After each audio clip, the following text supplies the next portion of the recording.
Hello again. My name is Mrs. Gathing. I'm a member of Delta Sigma Theta Sorority Incorporated, Milwaukee Alumni Chapter, and I'm so glad you returned for the reading of part two of the book entitled Panther Dream, a story of the African rainforest. This book was written by Bob Weir and Wendy Weir, with illustrations provided by Wendy Weir. In the first half of the book, we left off where Locali, a young African boy, fell asleep in the forest as he was hunting for food for his family.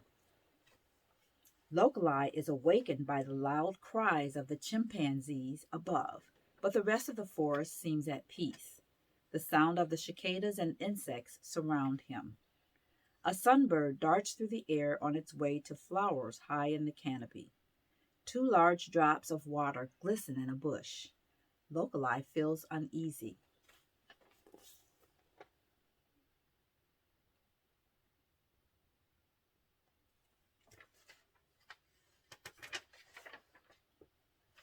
Looking around once again, Locali stops and stares. The drops of water move and blink. Blink? The branches in front of him rustle, then slowly part as a large black panther creeps cautiously into the clearing. Locali is so scared he cannot move. They stare at each other in silence. Why are you in our rainforest? Locali feels the panther say. I am hunting game for my village, Locali replies in his thoughts. We need meat. I see that you are young and do not know the ways of the forest, the panther responds. Respect all life within it. If you need meat, take only enough to live on. Then life here can continue.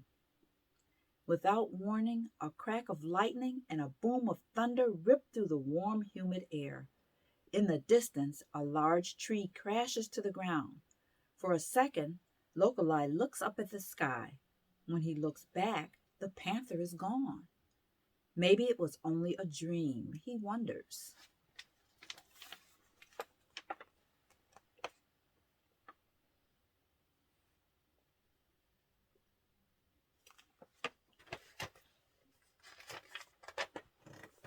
The storm soon passes. Locali looks at the sun and sees as it is getting late.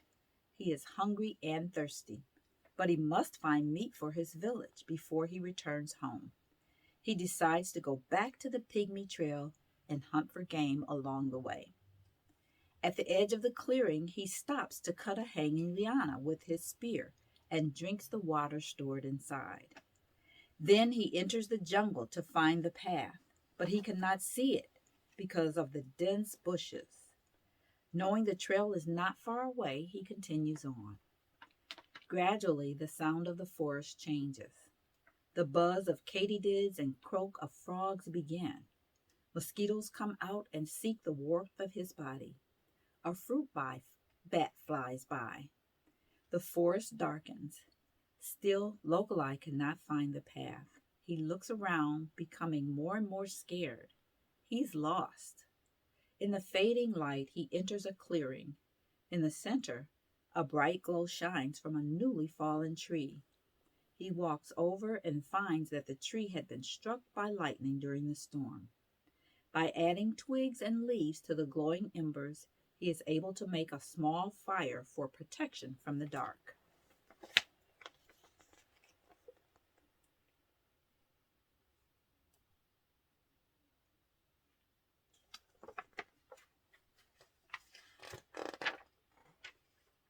As Locali sits quiet next to the fire, he notices the night animals coming out one by one. A little dormouse climbs the trunk in search of food. It stops to sniff curiously at a snail before scampering off. From the flickering shadows, a bush baby leaps to a nearby branch, looking for insects. It briefly stares at the fire, then moves away swiftly. A civet stalks around the circle of light, investigating the strange human scent, but the fire scares him, and he too disappears in the darkness. Soon, Locali's fear is overcome by exhaustion. He lies down on the tree trunk and falls fast asleep, unaware that a giant pangolin sniffing for termites in the bark is near his feet.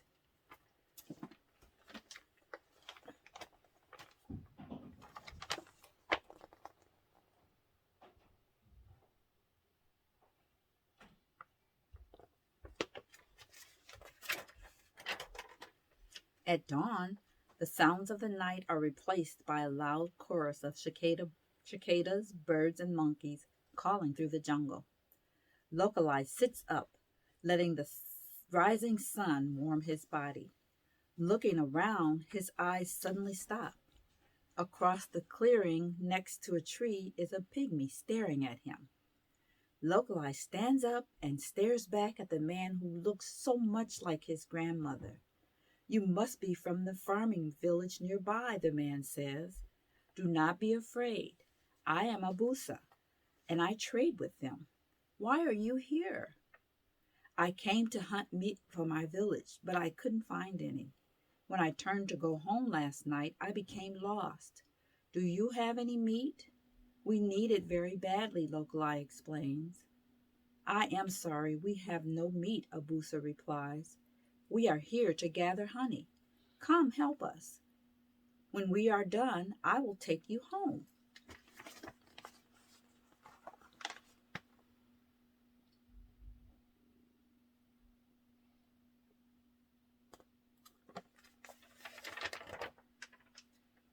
All morning, Locali works happily with the honey gatherers. As pieces of honeycombs drop from the tree, he picks them up and fills his mouth before filling the basket. His empty stomach soon becomes full with rich, sweet honey. When they are finished, Abusa fills a small basket with honey and looks at Locali. Let us leave now. The trip will not take long. As they walk back through the forest, Abusa teaches Locali how to hunt. Look here. Abusa stops and points to the ground. There has been a fresh kill. The paw prints on the ground show it was done by a large panther. It might still be near. We must be careful. The panther. It wasn't a dream, Locali thinks, as he looks around. His eyes are drawn to a small tree. In the shadows, there are two bright yellow eyes. Locali gasps. Then he thinks he hears the panther again. I have brought you food for your family. It is a gift of the forest. Look up and you will have meat. At first, Locali could not believe this, but he looks up.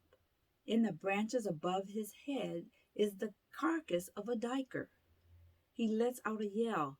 Abusa, we have meat. Look. Abusa looks up and smiles. If you wish to take the diker home, we must hurry before the panther returns.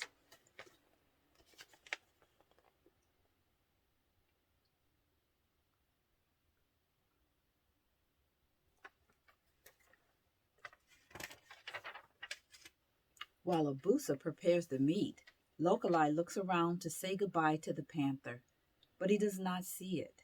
So with his heart, he sends his thanks to the panther and to the forest, then follows Abusa home. When they walk into the farming village, Locali's family rushes out to meet them. Where have you been? His father asks angrily. But when he sees the meat and honey they have bought, he rejoices. You have saved our village from hunger, my son. We are very grateful. I did not do this alone, Father, Locali explains. These are gifts from the rainforest. The forest is not full of evil spirits, as you say. It is our friend.